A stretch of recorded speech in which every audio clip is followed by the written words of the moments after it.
Welcome back to another episode of Free the Plant, Free the People, presented by BluRok Farms.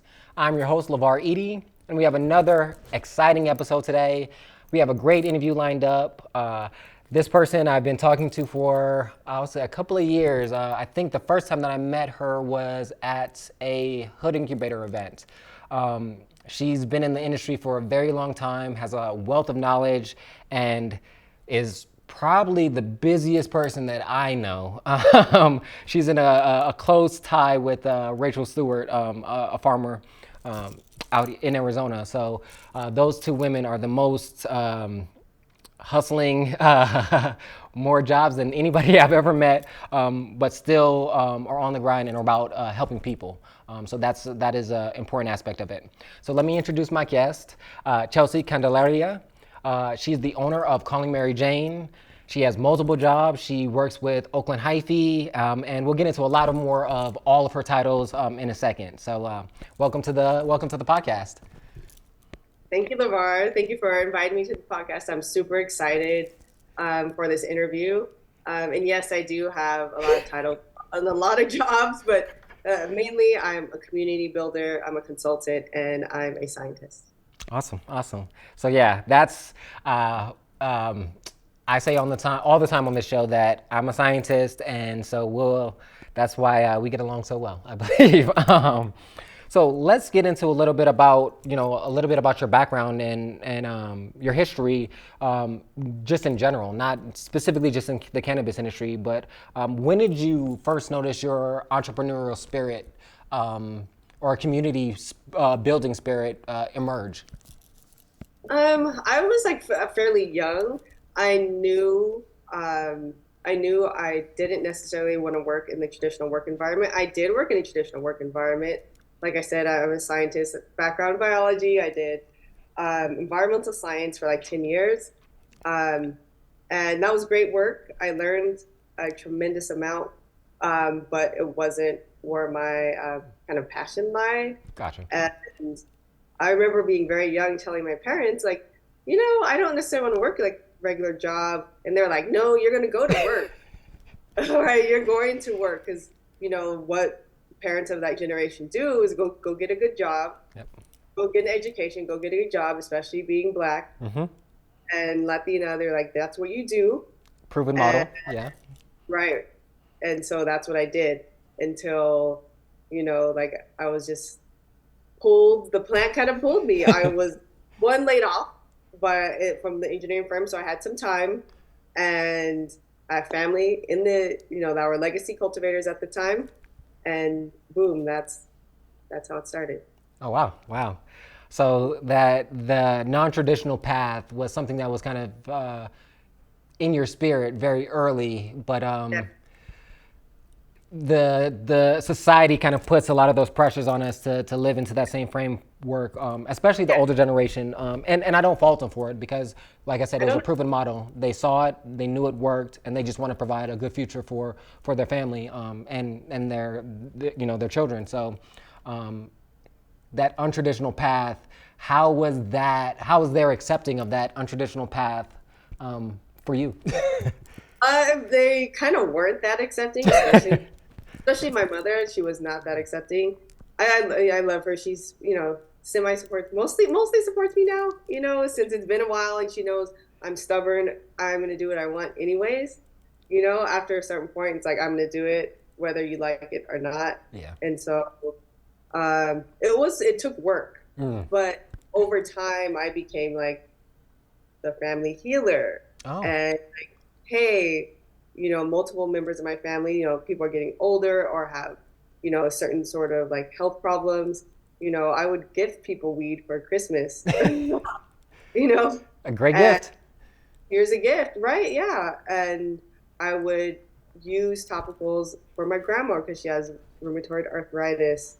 And then more people in my family became more open, started asking me questions, all of those things. So, it was gradual. Like on my mother's side, my mother's the African American side, my father's is Chicano, Mexican American. Okay. And on my mother's side, we're like Black hippies, the first vegetarian that we knew.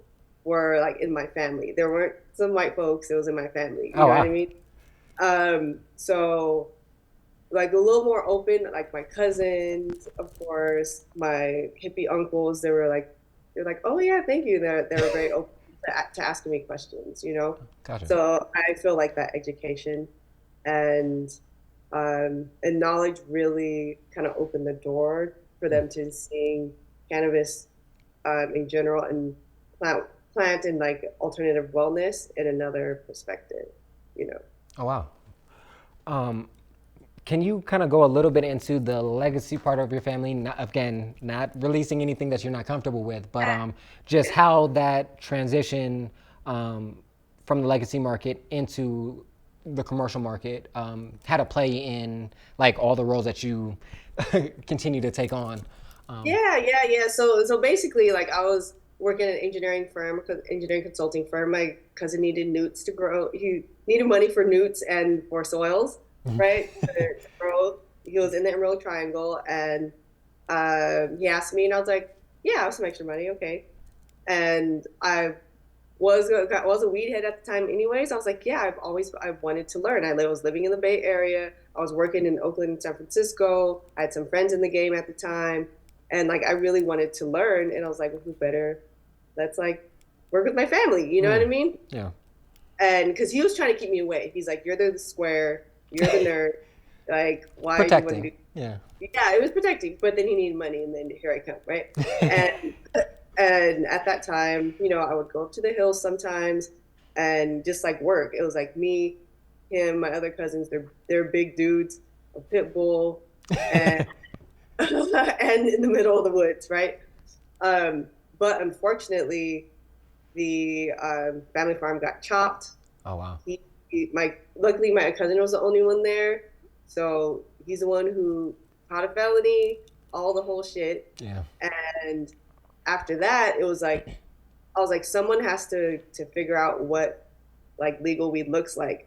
All the farmers up there hated Prop 64, knew it was going to pass. They hated it Mm-hmm. for obvious reasons. Yep.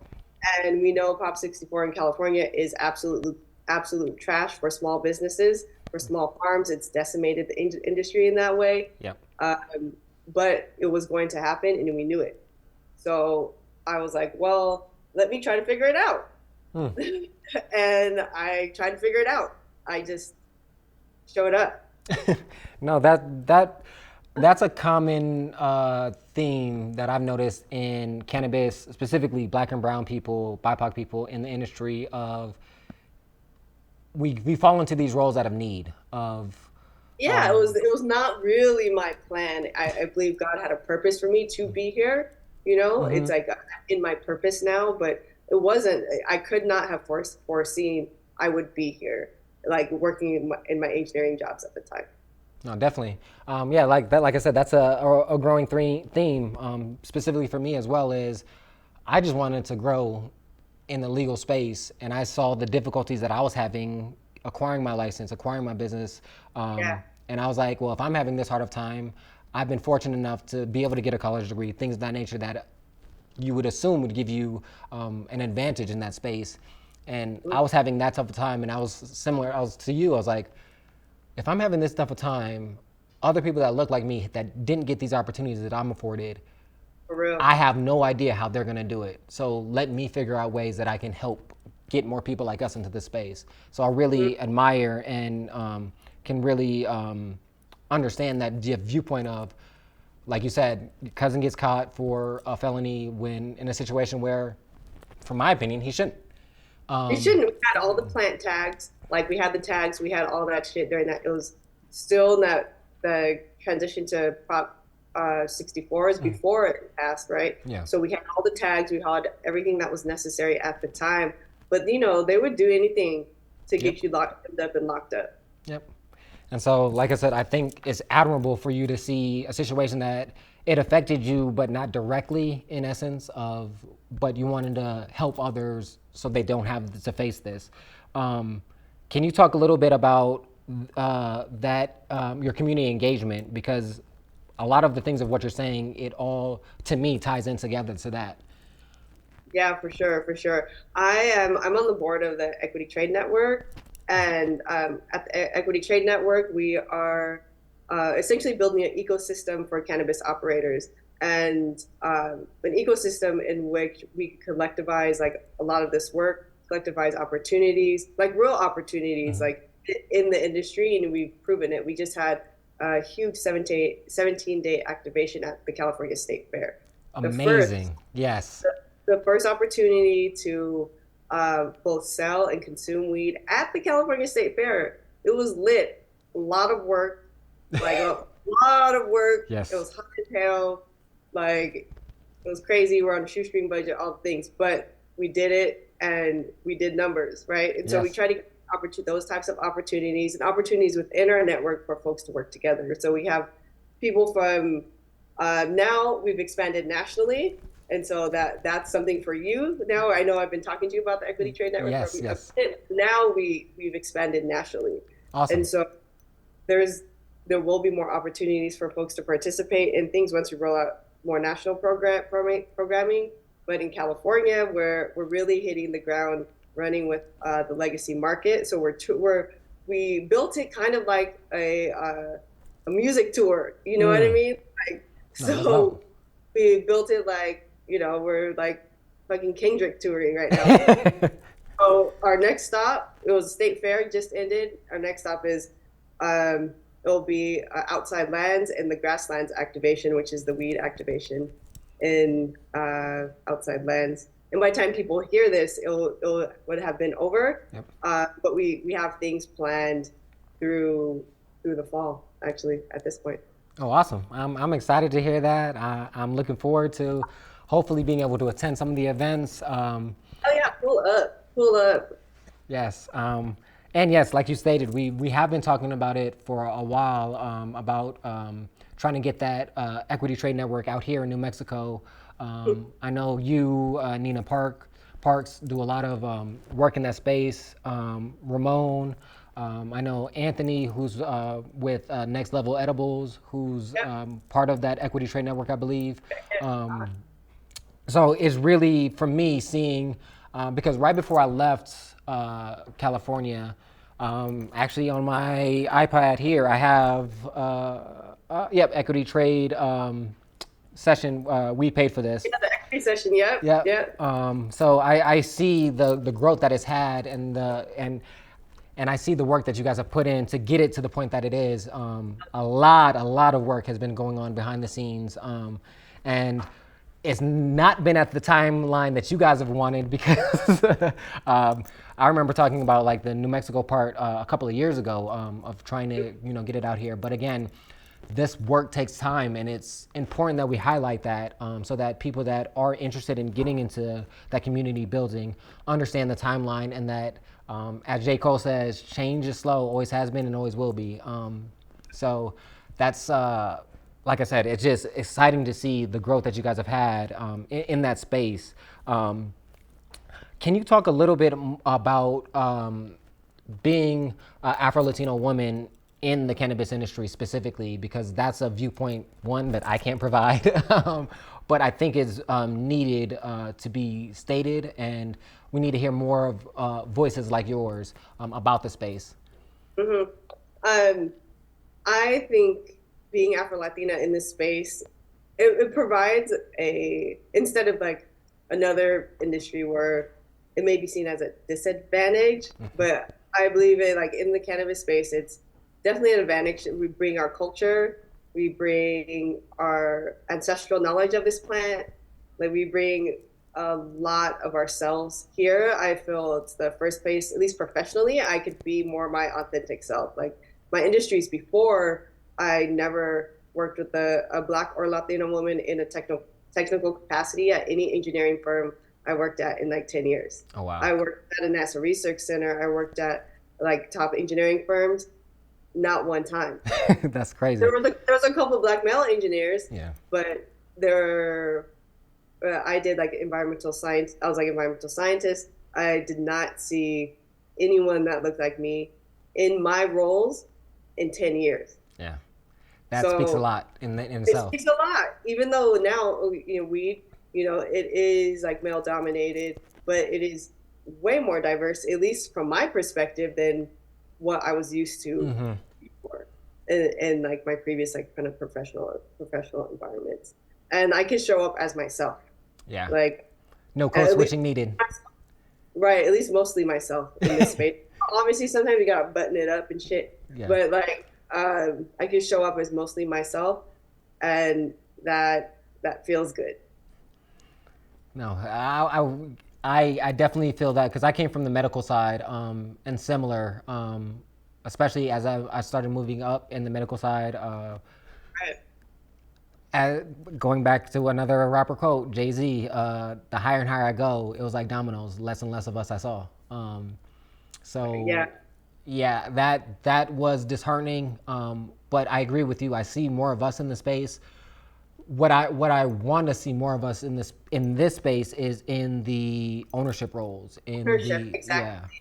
yeah, Owning. That's the whole thing about having being part of the equity trade network. What we're doing is helping us own, own our licenses, or at least own your brand. yes, Helping operators that may not be able to stay afloat take advantage of collective resources, right? And so we're able to help each other instead of seeing each other like a crabs in a barrel type situation, which is the issue in this industry. yes, yes.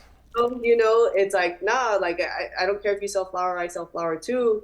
Like, let's get together and do the thing so we can sell some weed together, right? Because that's the whole name of the game. You want to sell product, you want to, build something that matters, and we can't do it alone.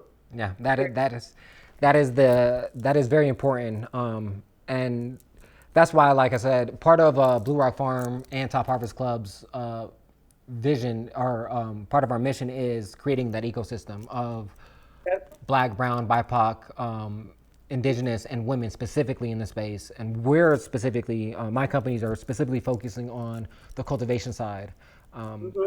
because from my perspective is we need us in all of the spaces in the industry in every vertical, but Yep. I'm noticing that because of the barriers for entry for cultivation is so difficult, we're seeing less and less of us in that space, and so that's kind of our focus. But I definitely agree with you that we need to be in every aspect of the space, and we need to make it look like us. And the Feel like brands that us. are succeeding are the ones that are pushing culture and understanding the culture, and so that's why we have that advantage.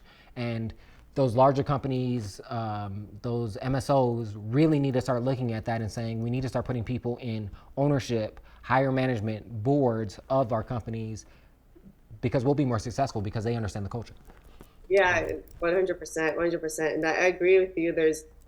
We have, our members span the entire supply chain, from cultivators. And fortunately, we do have some Black cultivators Good. in our membership, but there's not enough because of the barrier to entry, because especially in Northern California, you have to own that land, Yep. right? Own or lease or get access to the land is, is challenging for us specifically. Yep. That's the same issue here in New Mexico as well, is having ownership of the land. And then the other aspect for here, specifically in New Mexico, that's different than California, is also owning the water rights. Um, Yeah. Hmm. and New Mexico doesn't, they don't advertise this, but they're not giving out any more water rights. So whoever has water rights has them, unless they're willing to sell it to you. So that's important distinction specifically for here in New Mexico. I do want to kind of get back to your community building, because I really think that's a core of kind of who you are, and the things that you're doing. I feel like everything can be branched back to community building and community organizing. I wanted to kind of touch on Calling Mary Jane, because one, I think that's an amazing name, and also that you have great products. Particularly every time I show somebody that bag, they love it, the handbag. So can you kind of talk about that, kind of how that company started, and kind of what's the mission for that company? Because Yeah. it's not quite what I think a lot of people might think of when they just are passing by. I think it's a lot deeper than that, than just Yeah. the visual that people get. So my brand, Calling Mary Jane, I built it first that as a way to kind of brand myself when I didn't know anyone in the industry. People I knew were in the hills in Mendocino, right? So Mendocino County, those are people I knew. And so I actually industry people, like I used it to build a personal brand, and I built it around community, culture, and wellness, and like business building. And so with that, I it's an ancillary right now. It's an ancillary business. So I have some bags. I'm rebuilding my website. Some really beautiful merch. I try my best to people that design are Black, brown, or queer people. Awesome. That design my either logo or design some of the artwork that goes on the pieces that I sell. I'm very, very intentional about the vendors I use, very, very intentional about the artists that I work with. It's either people I know from the community, because I try to support people. I want to be able to pay people to put money back in the ecosystem as well, Yeah. And also later on, then I will be launching some cannabis touching products, and also some psychedelic touching products. Is Ooh. like I'm excited about that. Crossing my fingers for that as well. So, just keep on the lookout. Right now, my website, I'm rebuilding it, and but keep on the lookout. I'll be relaunching at some point this year. I'm not going to give a date. Yeah, no, yeah. Because I'm crazy busy right now, so I can't even really think about it. Gotcha. No. And another side of my business is actually helping others build their business. So there's a whole consulting side to my business in addition to the product touching side. Gotcha.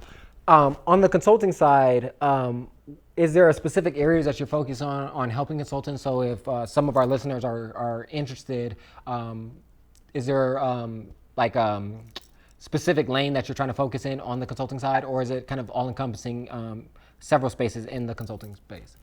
So what my zone of genius is in like operations. Gotcha. So either operations or like chief of staff type work. So I'll help you figure out what you need, what you need to get done.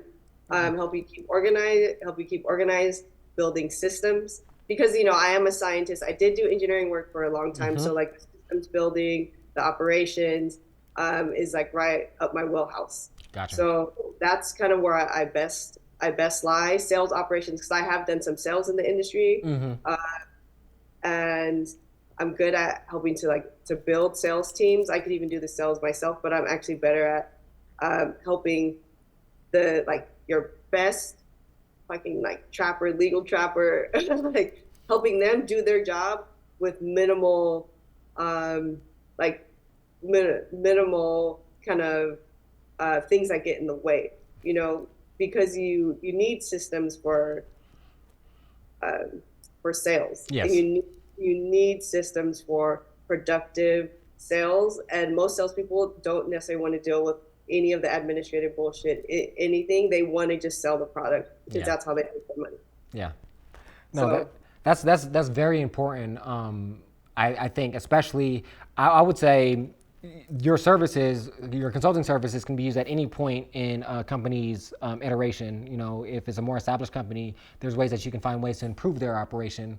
But I also think specifically for people that look like us, we tend to be, because of the way that the industry is set up, startups in that space. And I think your zone of excellence, particularly for that, would be so beneficial for those companies starting out before they start deploying capital in spaces that might not be the best for their operation, and putting their capacity in areas that might not be best for the operation of the company. So I would definitely suggest for those companies, whatever stage you're at, to definitely reach out to Chelsea and use her services of consulting, because I noticed, because we do consulting as well, we focus more on the cultivation side of building out your facility, making sure you're purchasing the right equipment, making sure your flow is right to maximize production and yield, or whatever the metrics that you're trying to use for your operation.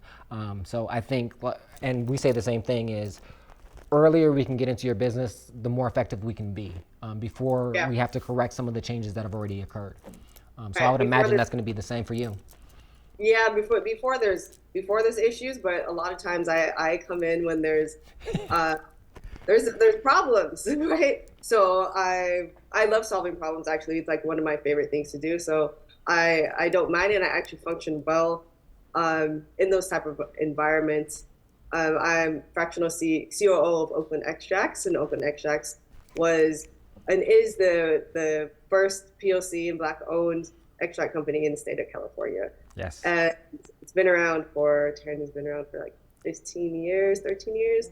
We've been around for a long fucking time functioning in this space, you know? So I serve as a CEO of that company, and it's like me, Taryn, and we have our extractor working, you know, working at our partner lab, um, keeping the ship going, you know? Gotcha. And it's been incredibly challenging for a lot of folks, like including us, you know. Yes. But having a person like myself or another like, great consultant or employee to help the like CEO and leader drive the ship, because often the CEO is like a visionary, may not be like they know every single part, right? But they may not be the tactile person getting the things done. Yep. They may not be Executing. the putting together the financial models. I'm putting together the financial models. I'm, you know, helping to negotiate some deals. You know, helping just to keep things in order all the way across the board. Sometimes the CEO is not necessarily the best person for that. And what we have to realize as smaller business owners, especially us in this industry, is like, look, you should know a little bit of everything that's going on in your business, but you don't have to be a master of everything. Yep. You need a person to help you. Even if it's on what I do is like fractional work, so I'm not like a full-time employee, so it's easier for folks to, you know, bring me on because they don't have to pay that full-time type stuff, right? So No, but that's a great point to bring up as well for anybody out there that's interested in using your services, is that you do have different tiers and different plans for depending on the scale of their business. You know, if you can't afford for you know, full-time salary to have you on 24/7, then there's other options, which I think is important because again, a lot of these businesses are small businesses or they're getting started and they can't deploy all their capital into just consulting. So it's good to keep that in mind. And I'm glad that you brought up about Oakland Extracts and working with them. You also brought up a little earlier about the psychedelic aspect of could you talk a little bit about Oakland Hyphy, your role with them, and I believe there's going to be, this episode will be after the conference. So, yeah, but those who are listening now, I'm sure there will be another conference next year. Can you just kind of go a little bit into that? yeah. So Oakland Hyphy, I'm the chief of staff. So I help to keep all the balls rolling.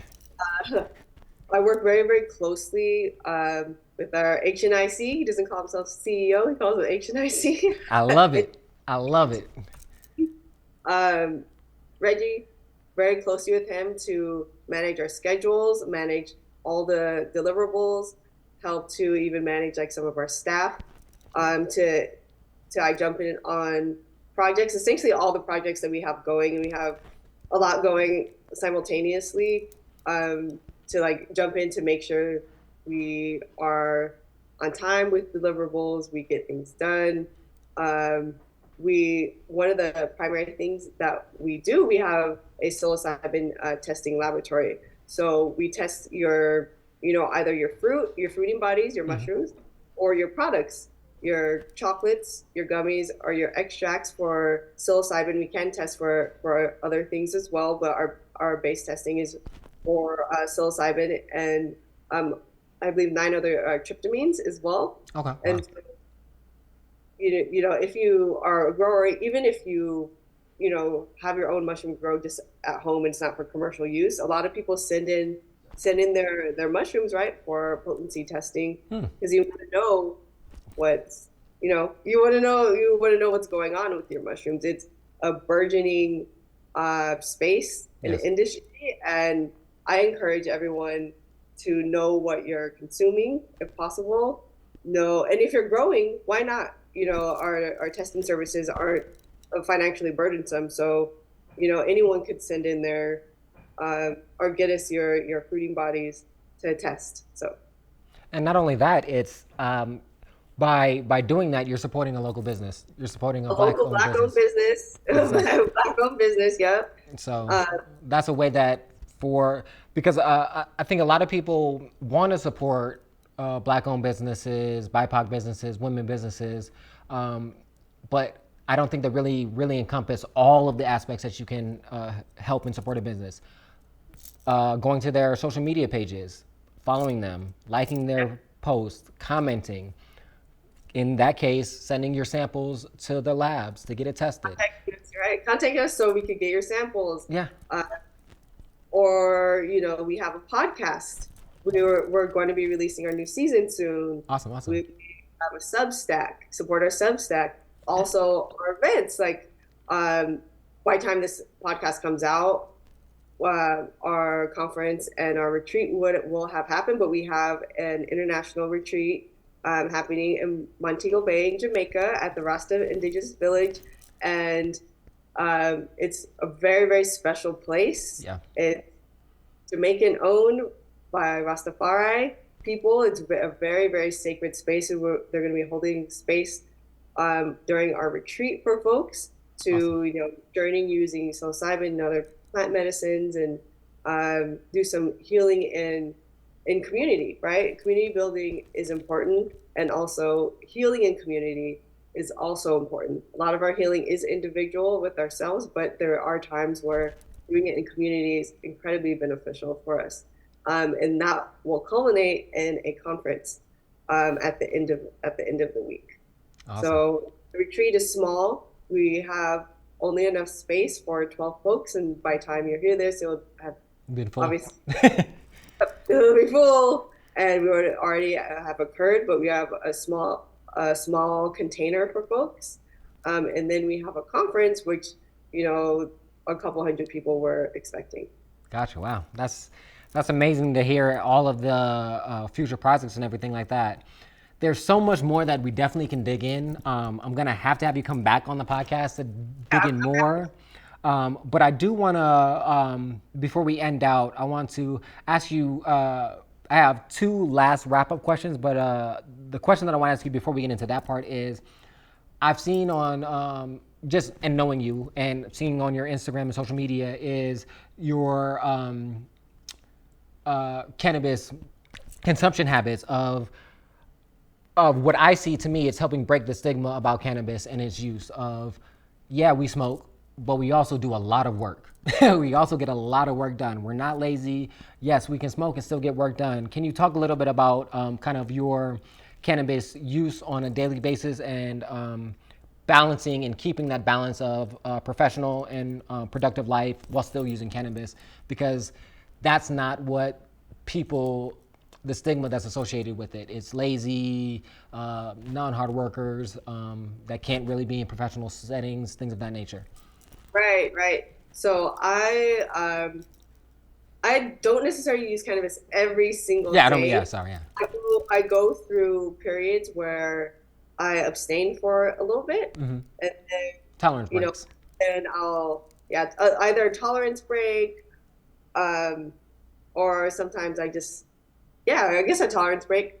I'll abstain for a little bit and then come back. Usually when I'm like consuming very regularly, I'll smoke a little bit. I don't really wake and bake unless I'm like on vacation or like have a day of a conference. If it's like an event and I have to be around hella people, definitely, because I have a bit of social anxiety. Okay. So definitely smoke early those days. Uh, I use cannabis very specifically. Intentional. I'm not Yeah. just smoking hot hella every day. Some days I do smoke a lot or I have edible or something, but other days not very much or not at all. Um, and when it comes to like getting work done, I like to like, especially if I'm doing creative work, then consume cannabis around that time. Mm-hmm. If I'm crunching numbers and things, sometimes I get stressed out, and then I'll smoke it like a little bit, but Yeah. it'll be mostly like sativa leaning, even though sativa as a classification is not really a thing. But Exactly. you guys know what I mean. Yeah. So a sativa leaning strain, Mm-hmm. or a product or a drink or something, so I could kind of just like reset. Um, I use edibles a lot before I work out, and I work out, and I'm a very active person, and I hope to maintain my athleticism throughout my entire life. Yeah. So I use edibles specifically Mm. before I work out, before either I have yoga, I do powerlifting or weightlifting. I hopefully will get into like find a recreational sport to play. So I'm a volleyball player and a runner. I ran marathons. I played volleyball. I did a lot of things. So I use cannabis for beforehand and also for my recovery as well. Mm-hmm. Uh, Yeah. your body hurts. Shit, I'm not like young. I'm not. I mean, I look a little young, but I'm not that young. So your body hurts. You know Yeah. what I mean? And so cannabis definitely helps with that recovery. And as a woman, I use cannabis very specifically around my cycle. Mm. It's very crucial as to my management of management of pain. I was That gonna. is Yeah. like cramps and I was gonna ask all the about the leaving of cramps because that makes sense. That's the first thing that my mind went to. So, yeah, but yeah, yeah.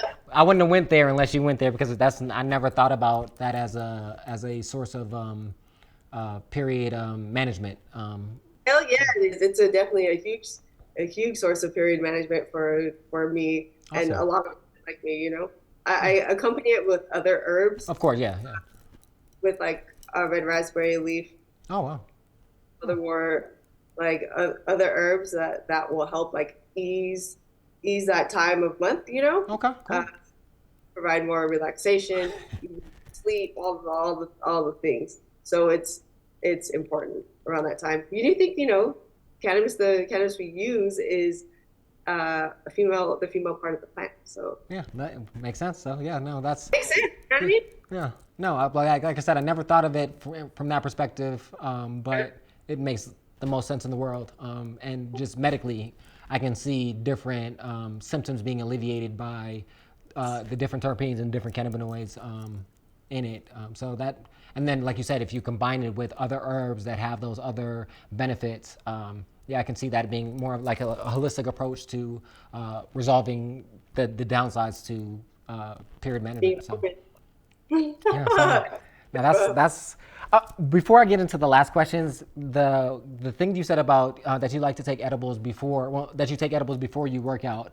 I wanted to ask you specifically on that, and again, this is just off topic, but well, on topic, but off the cuff. Uh, do you feel that as a result of working out, that you're burning fat and burning protein, and your metabolism is speeding up as a result of working out, that you feel the effect faster? Because I You know, never I actually thought about that. Yeah, I think so because THC in particular, and I think the other cannabinoids are fat soluble. Yeah. So as you're like working out, and depending on the way I consume, I like before workout to do something a little bit more fast acting, like a tincture. I don't like to smoke because if I'm like running for cardio or doing something, I don't really want to smoke Yeah. before. Um, You don't want to and compromise your lungs. right, exactly. I'll time my edible at least to the best of my ability before. So it'll like kind of like be hitting like right when I get to the gym or like as I'm working out. But I Gotcha. definitely feel anecdotally that me working out and sweating um, does like bring on the effects, the intoxicating effects of cannabis in a different way. Okay, cool. I don't know what that is, but it does feel different than just if I was just, consuming the same product during my normal day activities, Hmm. right? Instead of like working out, sweating, all of the things, right? Like when you exercise, your body, its first choice of fuel is actually like glucose. Yeah. then after that, after you run out of that, then you metabolize some fat. So it's interesting. I do feel the effects differently when I'm working out, especially if I'm doing something that's higher impact. Mm. I lift weights. In yoga, it's like it provides more of a deep relaxation during Oh. yoga, right? But if I'm doing something more high intensity, um, sometimes I feel kind of like super human, and like lifting weights hurts, right? So the pain associated with lifting weights is not as great, in my opinion. No, I agree. Because I use cannabis before I work out too. And what I noticed is that I get tired less um, Yes. quickly than I used to, regardless of what I'm doing. And specifically with weightlifting, I feel, it's still hard, but I feel like my recovery in between sets is faster. Yeah. Right. It doesn't make it less hard, right? Yeah, it doesn't make it less hard, but it just I feel like I can. Like I said, the recovery time is quicker. It seems like, which that has a bigger effect than it sounds like. It At least how does. it feels to me. So yeah. Yeah. No, that's no. I just like I said, that was just an interesting idea, and I was like. So no, I appreciate you bring that up. Before we wrap up, I always ask all of our guests these last two questions. I definitely want to have you back on the podcast sometime in the future because there's so many more questions that we had that I want to get into with you.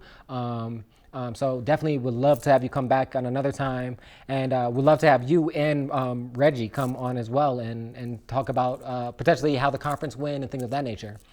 Oh yeah, no. But the last two questions that we ask all of our guests is the first one is if you were a cultivar, what would that be, and what would the effect be? Okay, there's two. Okay. Jet fuel. It's one of my all-time favorites. It's hella gassy. The diesel cross. It like hits you in the face. I like if I'm doing like a smoking like a heavy ass like cultivar. I really like jet fuel OG. It makes my like kind of lips go numb. It's heavy as fuck. And it's really very Yeah. stony, but I feel kind of euphoric. Mm. And like once it peaks, like I feel um like more like social Okay. and happy. It's one of my all-time favorites. Like a really good jet fuel Yeah. OG. It's so fire. The first time I smoked it, I remember exactly where I was. I was in downtown San Francisco, smoking big fat blunt with Morris, the Hey. CEO, founder of SF Roots, Yes. and I was like, wow, my face is numb. I can't feel. It was like I can't feel my face type of weed. I was like, this shit is so fire. And Dipset. yeah, it was bomb. It was bomb, right? And it's super flavorful. I like gassy weed, Mm. and it was a little fruity, but I love gas. And also like an old school Blue Dream, great for creativity. A real Blue Dream, it's I was about to very say, you got to put that caveat. Not the blue dream that a lot of you guys are getting, especially if you're in a new market. That blue trash. dream is not what she's talking about. I just want to No, make sure, I want to put that out there. Well, I can't say definitively because I don't know, but I can say almost with 95% certainty, it's not the blue dream that she's referring to. So I want to put that out there for the audience. So whatever you're smoking, if you're like, oh, this is trash, what is she talking about? Because it's not the blue dream she's talking about. She's talking no, about no, no. the true cultivar of blue dream, Yes. based Real, in California. So let's clear that. Okay, go ahead. I'm sorry. real one that was like blueberries and flowers Yes. and hella bomb for creativity. Yes. Creativity and focus for me. For Yeah. real. I Yeah. miss So. it. Yeah, I'm gonna be honest. I had so much of it at the time that I kind of got like over it. But now that I Yeah. haven't had it in so long, I do miss it. So like the real one. Yeah. I miss it. Like I smoked a lot of it, of course, at the time, but it's been so damn long. Like I really want just a good fucking Blue Dream. No, I feel you. I feel you.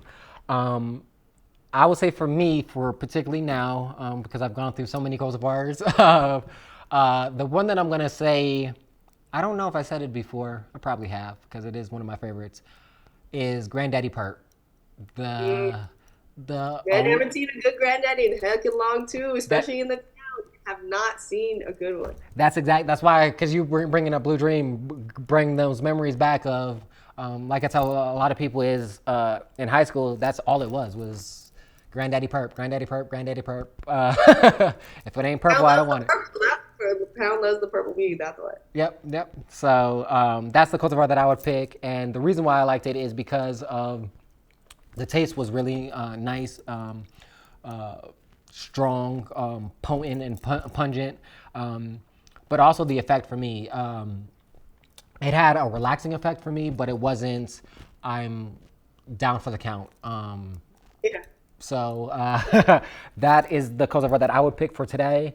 I really like your choices. Jet fuel, can't go wrong with jet fuel, especially for those gassy people out there that really like that gas. But I would say with jet fuel specifically, it does have that gas, but it does have other terpene profiles with it that some of the other gassy strains don't have, which I really enjoy. Um, but the second question, or the final question of the episode is, what does free the plant, free the people mean to you? You have the floor. Okay. So free the plant, free the people. What that means to me is uh, free uh, entheogenic plants, including cannabis, because it can be considered an entheogen as well. Um, Free plants for use and consumption by the people. Like, why are we regulating plants that grow in the ground? We can just throw seeds and weed grows. Like, Yes. it's not going to be the best weed, but it's going to grow, right? It's going to grow. Mm-hmm. So why are we over regulating this fucking plant? Like, it's absolutely outrageous to regulate, at least overly regulate this plant that hasn't proven to kill anyone. A Exactly. plant that can create economies on its own. A plant that you could use for fuel, that you could use for food, that you could use for medicine, that you could use to build shit. You could make literally hemp roads and Yes. hemp. So why are we over regulating this plant? It does not really make sense. In terms of capitalism, I guess Yeah. it the overregulation fits into that model, but even then, it's killing a lot of business. So the state, I'm talking about the state of California, is doing far less business than it would if the regulations weren't as tight. Like it does not make any sense. We at the state fair, it was insane. We heard like the amount of like ridicule we had at the state fair was absolutely like it was overdone. Oh wow. And we had to deal with some law enforcement. Like you guys have to test the grass because kids play in the grass and kids are gonna get high afterwards on the literal grass because we're right by soccer fields. Okay, like the activation is right by the soccer field. You have to test that grass or residual weed. No, that's not how it works. Yes, I was like, scientifically, no. Like, No, that's not actually how it works, right? And also, um, free the people that have been incarcerated for creating economies and building a life with these plants. They should not be in jail, especially as billions of dollars are being made by larger corporations. People are out here building entire businesses, selling these plants. mm-hmm. Why the hell are people in jail still? There's a lot of people in jail, not just a little bit of people in jail. There's a lot of people in jail. It's egregious to have people sitting in jail while we have other people building businesses. I agree 100%. It's literally the same shit. Yes, I agree 100%. And like you said, a lot of people are in jail for it, and a lot of people are in jail for long periods of time as a result of it too. Long periods of time, especially the ones that look like us. Yep. There's 4 to 8 there's times people, longer. Yeah. right? 40 exactly 48 times longer. There's people, all ethnicities in jail for weed, but the vast majority look like us. We need to get our folks out of jail. It Yeah. doesn't make sense, and get them out of jail, and that if they choose to be able to participate in these economies. No, you're speaking to the choir here because that's exactly the sentiment that we have is there's too many people in jail for that particular crime. It shouldn't be a crime in the first place. And as you said, the aspect of it on the flip side is once they get out, they should have opportunities to be in the space and to capitalize on what they've were incarcerated for in the first place, because we know incarceration only doesn't impact your capital generation, it impacts many other aspects, family generation. Like there's so many aspects to being incarcerated that it's crazy that we can alleviate by having them have opportunities to get out of the space, because it doesn't, like you said, it doesn't make sense that our white counterparts are making billions, millions, billions of dollars potentially on this plant, and we have people that look like us that know way more about the plant and way more about the culture that is allowing these white men to get profit off of space in it. And we know economics ties to every other aspect of it. So if we give people the opportunities not to start these businesses, crime rates go down. There's so many other aspects that will be beneficial for our society. We see it alone in the states that have legalized cannabis. Drug use has gone down of other illicit drugs significantly. Incarcerations have gone down. So like, there's so many benefits to this plant. That's why we did name it Free the Plant, Free the People. Unfortunately, the plant is being freed faster than the people are. So that's why we put Free the Plant first, because unfortunately that's the scenario we're in. It should be reversed. These people should be getting out a lot sooner than legalization is happening in the States. So Yep. that's the unfortunate situation. But I do want to end on a nice note of, first of all, thank you for coming and doing the podcast with me. We really appreciate it. Like I said, I definitely want to have you come back. I'm excited for your conference in Jamaica. I am working to see if I can make it. I don't think I'm going to, but I will. I have it marked on my calendar, whatever you guys are doing next year. And I actually talked to my mentor and one of the first investors in the BluRok Farms. And I told him, I was like, we should go. He was like, I can't go this year because his daughter just got married. So it's like, but we definitely marked it down as that whatever you guys are doing next year, we'll be there. So I want to say thank you again. If you haven't checked out Calling Mary Jane, definitely check that out. Follow her on Instagram, all social media platforms, and definitely check out all the work that she's doing. And if you're a business that is in the cannabis space, I think you Or should, or psychedelic or space. psychedelic space too. I keep on forgetting that, or the psychedelic space. Definitely reach out to her. You won't Yeah. regret it, especially on the consulting tip. Or, because she has a wealth of knowledge. She's been in this industry for a very long time. Her network is extremely large. So tap in, and I guarantee you won't regret it. So thank you again, Chelsea, for coming for the podcast. Anything you have going on that you want to let people know about? Yes, we have lots of things going on. So anyone going, actually, this podcast will come out after the fact, but I'll say it anyways. Yeah. Next week, the Equity Trade Network, our legacy market, and that's what we call our activation, the legacy market, will be at Grasslands, which is the outside lands cannabis activation. The week after that, we'll be at the Emerald Cup. I wish you could pull up to the Emerald Cup. And the Emerald Cup for the first time is at the Henry J. Kaiser Convention Center in Oakland, and so we'll be there both. I'll be there both with the Legacy Market, Equity Trade Network, Oakland Extracts, and Oakland Hyphae. So all my projects will be there at the same time, which is so fire. I'm really juiced. We'll be having we're going to be putting together an after party for that, and also a pre-party for grasslands and outside lands. After that, Jamaica in September, our retreat, that's going to fill up. It's going to be fire. I can't wait to tell you guys about it after the fact. And then following by our conference. And we're going to have a large activation. Then in September, we're doing Hollow Flowers.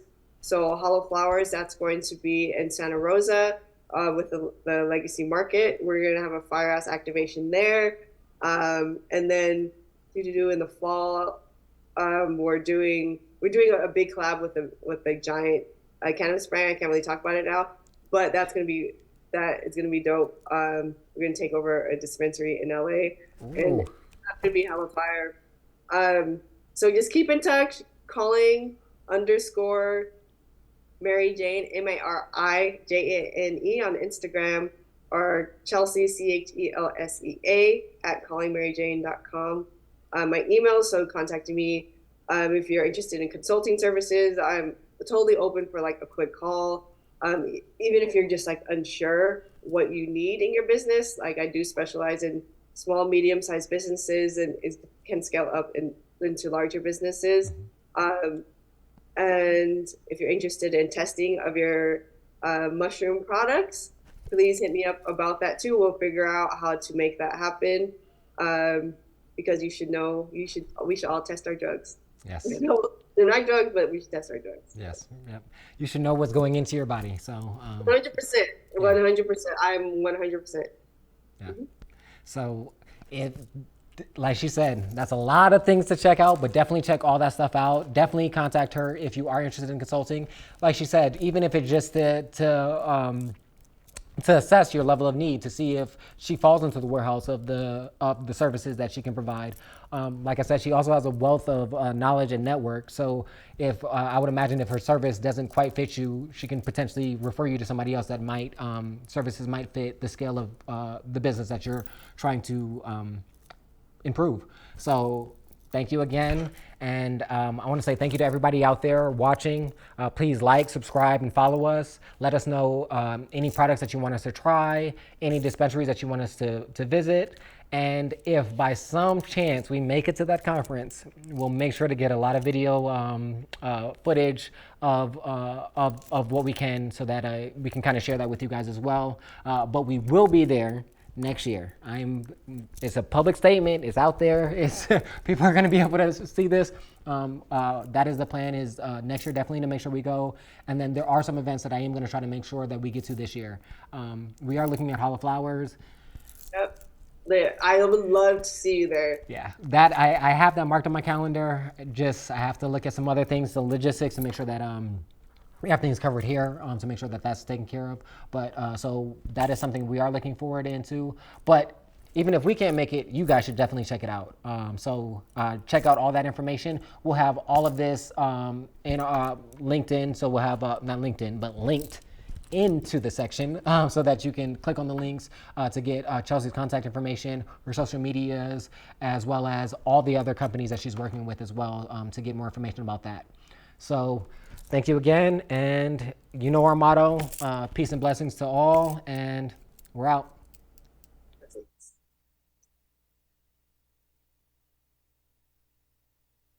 Good.